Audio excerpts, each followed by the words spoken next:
aquela nossa, tecnicamente na TV a gente chama de lapada. Veio a lapada, passou aqui como um furacão, anunciando a chegada dela. Bora falar sobre as regras, Elaine, do novo marco fiscal. Bom dia. Bom dia, Beizinha. Esse substituto, né, do novo teto de gastos.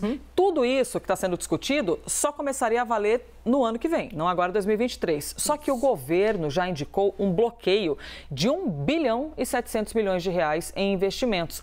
A equipe econômica diz que a medida é necessária para compensar possíveis gastos obrigatórios este ano. Como assim exatamente, Elaine?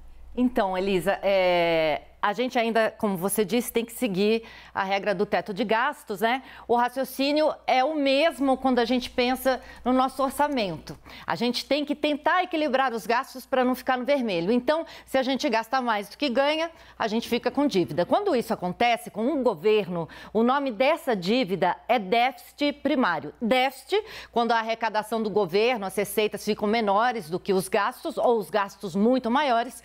E o primário, porque a gente não conta nesses gastos os juros que o Brasil paga com dívidas. Então, se o país fica no vermelho, ele tem um déficit primário.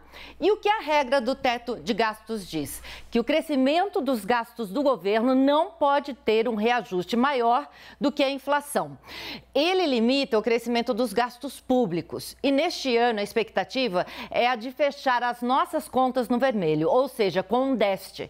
E com um déficit maior do que se previa. A projeção do governo aumentou de 107 para 136 bilhões de reais, porque as expectativas de despesas aumentaram.